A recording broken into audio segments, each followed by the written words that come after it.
Hello दोस्तों, ACL की information देने वाले चैनल में मैं डॉक्टर नवीन शर्मा आपका बहुत बहुत स्वागत करता हूं। मैं एक सीनियर कंसल्टेंट हूं अपोलो हॉस्पिटल जयपुर में और एडवांस हॉस्पिटल जयपुर में। दोस्तों, काफ़ी सारे लोग आजकल इंटरनल ब्रेस्ट के बारे में मुझसे सवाल पूछते रहते हैं क्योंकि काफ़ी सारे चैनल ने इस पे बहुत कन्फ्यूजन क्रिएट कर दिया है।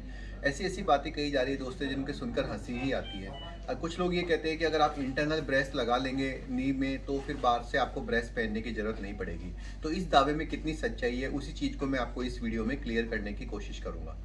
दोस्तों, इंटरनल ब्रेस्ट जो है वो कोई बहुत बड़ी चीज़ नहीं है। ये एक फीतेनुमा संरचना होती है। आप ये सोच सकते हैं कि एक धागा जैसा होता है जिसे कि एसीएल के साथ लगा दिया जाता है और ये उम्मीद की जाती है कि जैसे सीट बेल्ट हमें एक्सीडेंट के वक्त कार में अगर एक्सीडेंट हो रहा हो तो बचाती है, उसी प्रकार से ये जो छोटी सी टेप है वो भी आपको एसीएल को टूटने से बचाएगी या फास्ट रिकवरी में फ़ायदा पहुँचाएगी।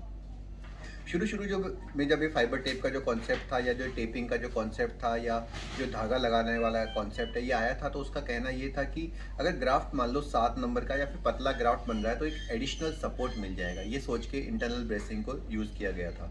लेकिन अब इसके काफ़ी बढ़ा चढ़ा के जो दावे किए जाते हैं कि जैसे कि इंटरनल ब्रेसिंग लगा देंगे तो एक्सटर्नल ब्रेस या नी ब्रेस लगाने की ज़रूरत नहीं पड़ेगी, या फिर आप 2 से 3 महीने में ही स्पाइडरमैन बन जाएंगे, आप कूदने फांदने लग जाएंगे, सारे काम करेंगे। तो ये बिल्कुल ही हास्यास्पद है, ऐसा कुछ भी नहीं होने वाला है। ये ज़रूरी है कि फाइबर टेप अगर लगा दी जाए तो थोड़ा सा सपोर्ट मिल सकता है, लेकिन दोस्तों फिर मैं इसका विरोध इसलिए भी करता हूँ कि एक फॉरेन बॉडी को नी में क्यों लगाया जाए, जब हम अपने बॉडी का एक नेचुरल ग्राफ्ट यूज़ कर रहे हैं जो कि पूरा बॉडी में बोन के साथ जुड़ जाने वाला है और एकदम नेचुरल फीलिंग देने वाला है। उसमें एडिशनली आप एक या 2 mm की कोई छोटी सी टेप नुमा संरचना लगा भी देंगे तो एक फॉरेन चीज़ रहेगी, वो हमेशा एक इन्फेक्शन का सोर्स रहेगी। उसमें फ्यूचर में आके आपको दिक्कत भी आ सकती है और यहाँ तक कि आपको उसको निकलवाना भी पड़ सकता है। ना तो वो कभी डिजॉल्व होगी, ना कभी वो बॉडी का हिस्सा बनेगी, बल्कि वो एक फॉरेन बॉडी की तरह आपके शरीर में रहेगी। जहाँ तक हम जो भी सर्जरीज करते हैं हमेशा कोशिश करते हैं कि ऐसी चीज़ें यूज़ की जाए जिन्हें कि बाद में निकालना ना पड़े, जैसे कि बायो स्क्रू यूज़ किया जाए जो समय के साथ साथ हड्डी बन जाता है। तो ऐसे में आप खुद चलाकर एक्स्ट्रा पैसे देकर और ये सोचकर कि कोई मजबूती मिलेगी आप इंटरनल ब्रेस लगवाते हो तो ठीक है, आपकी चॉइस है, लेकिन उसके प्रति आप बहुत ज़्यादा आशास्वत मत हो कि ये कोई बहुत ही जादुई परिणाम दे देगी।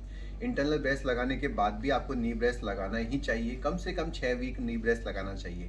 दूसरे वो लोग जो ऑपरेशन के 2 या 3 महीने में ही रनिंग करना स्टार्ट करना चाहते हैं, बहुत जल्दी भागा दौड़ी कर रहे हैं, उनके लिए भी मेरी एक सरल शब्दों में चेतावनी रहेगी। देखिए दोस्तों, एसीएल की हीलिंग जो है वो एक स्लो प्रोसेस है। अगर आप बहुत जल्दी भागा दौड़ी रनिंग वनिंग स्टार्ट करते हैं तो इससे आप अपने ग्राफ्ट को नुकसान भी पहुंचा सकते हैं। ये जो सर्जरी है वो पूरी लाइफ लॉन्ग के लिए की गई है, 1 या 2 महीने ऊपर नीचे हो जाने से कोई खास फर्क नहीं पड़ेगा, लेकिन अगर आपने जल्दीबाजी में गिर गए, कोई और चोट लग गई तो आप अपने ग्राफ्ट को तोड़ भी सकते हैं। तो मेरा सजेशन ये रहेगा कि जैसे कि मैं कई बार अपने वीडियोस में पहले भी बोल चुका हूँ कि एक खरगोश और कछुए की रेस वाली कहानी है। तो आप खरगोश मत बनिए, कछुआ बनिए, धीरे धीरे रोज इंच बाय इंच रिकवरी करिए, स्टडी और रेस जीतिए।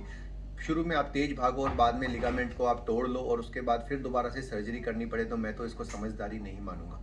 अगर आपको भी एसीएल रिलेटेड कोई प्रॉब्लम है तो नीचे लिखे गए नंबरों पर अपनी रिपोर्ट मुझे व्हाट्सएप करिए और मैं आपकी मदद करने की पूरी कोशिश करूंगा।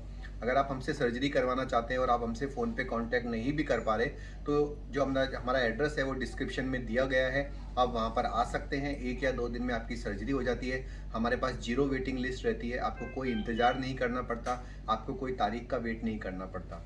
तो दोस्तों, अगर अभी आप एसीएल के बेस्ट परिणाम चाहते हैं तो आप हमारे सेंटर पर आकर अपनी सर्जरी भी करवा सकते हैं। थैंक यू दोस्तों।